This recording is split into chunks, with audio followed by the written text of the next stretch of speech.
So hello United fans, how are you all? Welcome back to another video। और भाई बहुत सारे आज डिस्कशंस करनी है मुझे आपसे और ऑब्वियसली भाई मैनचेस्टर यूनाइटेड वर्सेस ब्रेंटफोर्ड के मैच की डिस्कशन करनी है। सबसे पहले मेरे ख्याल से वहीं से स्टार्ट करते हैं। तो यार, Brentford 4 Manchester United 3। First time in Premier League Manchester United was playing the kids भाई, मतलब सबसे youngsters। This was the first time United was playing the youngsters in the, मतलब पूरी पूरी भाई स्क्वाड ही यंगस्टर्स की थी। तुम देखो, स्ट्राइक पे भाई कोबी में, सॉरी, स्ट्राइक पे चिडोबी मार्टिन, देन विंग बैक्स पे गर्नाचो और मेसन माउंट जो कि अभी इंजरी के बाद वापस आया है। एंड देन मिड पे देखो Harry Amass, again again a youngster, Patrick Dorgu again youngster, then Manuel Ugarte, and then Kobbie Mainoo जो कि अभी दोबारा बहुत लंबी इंजरी के बाद वापस आए। एंड देन अगर तुम डिफेंस से भी देखो तो डिफेंस से भी फ्रेडिक्सन एंड बायंदर। ओके, तो देखो, I mean it was a सही गेम लगा यार मुझे, बिकॉज सबसे पहले when game started so United control कर रहा था गेम को। उनकी पोजीशन ज़्यादा थी ब्रेंटफोर्ड से, और उनकी जो, मतलब सारे शॉट्स ऑन टारगेट थे, शॉट्स सब लग रहे थे। एंड देन बीच में जब ब्रेंटफोर्ड ने 3 गोल मारे तो ब्रेंटफोर्ड की पोजीशन ज़्यादा हो गई। But at the last of the game when United ने हाफ कम बैक किया, आई विल से, उन्होंने यूनाइटेड ने लास्ट में कि जब garnacho ने बैंगर मारा, एंड देन अमार डियालो ने इंडिविजुअल ब्रिलियंस वाला गोल मारा। So I think then United Dobara retained its possession, and then the game finished with United having 50% possession, and sorry, 51% possession, and Brentford having 49% possession. So I will not say the game was better, because I know कि team में youngsters खेल रहे थे, but I am happy that youngsters को at least chance मिला। They got chance, they got game time, and now Ruben Amorim will know that भाई हाँ, कौन से यंगस्टर में, कौन से प्लेयर में ये कैपेबिलिटी है कि वो हमें मैच जिता सकता है, कौन से प्लेयर में कैपेबिलिटी है कि वो 90 मिनट पिच पे खेल सकता है एंड इतनी अच्छी टीम के अगेंस्ट। तो या Ruben Amorim will get to know it. And एक और बात कि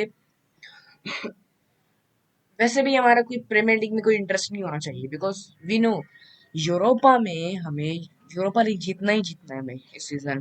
ठीक है, इस गेम में हमारा मोस्ट इम्पोर्टेंट प्लेयर ब्रूनो नहीं खेल रहा था। ठीक है, तो हमारे डिफेंस में भी थोड़े से कमी थी। Harry Maguire, there was no Harry Maguire. So so I think yeah that's why यार, देखो, हम यंगस्टर्स के साथ अवे पे जाके 4-5 गोल नहीं मार सकते। ये दिस इज ये थॉट में नहीं होना चाहिए कि यंगस्टर के साथ और ऐसे प्लेयर्स के साथ जो अभी लॉन्ग टर्म इंजरी के बाद वापस आए हैं, उनके साथ जाके अवे पे ब्रेंटफोर्ड के अगेंस्ट, जो अभी 11वें पे बैठी हुई है, हमसे पता नहीं कितने वो 5-6-7 पॉइंट आगे है, उससे हम 4-5 गोल मार सकते हैं। We can not. हमने 3 गोल मारे, यही इनफ है भाई हमारे लिए। I am happy that I we finish 4-3, not 4-1। So please don't be angry on the players, yaar. It is okay, bhai. Don't be angry on the manager. It is okay. Then भाई, Antony तो भाई king Antony भाई, king Antony ने एक बार और जिता दिया है रियल बेटिस को। यस, बस यही बात करनी है भाई मुझे। आई होप कि एंटनी यूनाइटेड में भी आके, अभी यूनाइटेड में वो जून में पता नहीं आने वाला है। हाँ, यस, समर विंडो में वापस आ जाएगा वो यूनाइटेड में लोन से। एंड आई होप सो वो यूनाइटेड में इतना ही अच्छा करे जितना वो रियल बेटिस में अच्छा कर रहा है अभी।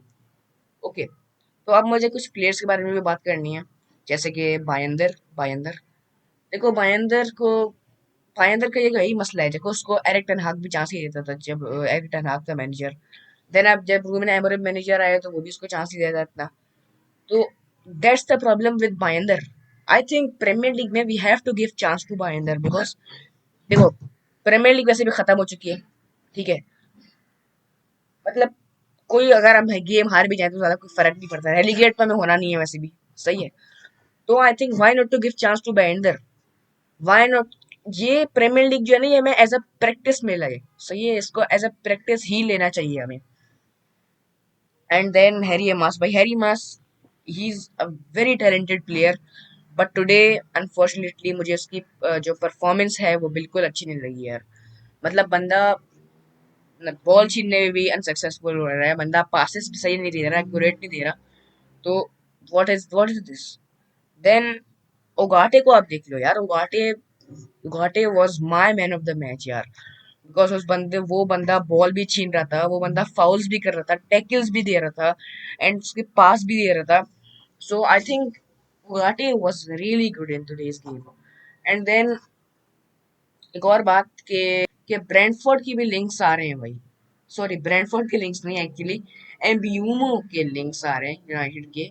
एक आउटलेट है, पता नहीं कुछ नाम एम से, पता नहीं मुझे, बट एक आउटलेट है जिसके लिंक्स आ रहे हैं एम्ब्यूमो से लेकर, that United can sign Mbeumo for 60 million। I don't know. अब ये न्यूज कितनी सच है कितनी फेक है, I don't know, but for me it this news is fake. Because देखो, यूनाइटेड ने पहले ही अभी कूनिया साइन कर लिया है नंबर 10 पोजीशन पे अपनी। वो भी पता नहीं किस उस एम्ब्यूमो के ही एज के बराबर है, 24 25 सही है। एंड इतना ही किया 60 million का, 60 65 million इतना ही किया यूनाइटेड ने भी। तो आई डोंट थिंक यूनाइटेड एक ही पोजीशन पे दो प्लेयर्स लेगी। आई डोंट थिंक यार, मुझे नहीं लगता। बाकी तो अपने थॉट्स बताओ यार, तुम क्या होगा, बट ये जो न्यूज आती जा रही है इन पे बिल्कुल बिलीव नहीं करना, ठीक है। एडरसन की भी न्यूज आ रही थी, बट वो भी बंद हो या ना आना पता नहीं, बीच में कभी न्यूज आती है फिर बंद हो जाती है, so I don't know what is this. But Mbeumo का न्यूज तो बाकी फेक है, Mbeumo I think it is fully fake. बाकी तुम अपने थॉट्स बताओ कमेंट्स में। और आई होप तुम्हें वीडियो अच्छी लगी होगी, अच्छा लगी वीडियो को लाइक कर, चैनल सब्सक्राइब कर देना। मैं मिलता हूँ अगली वीडियो में। Till then, bye.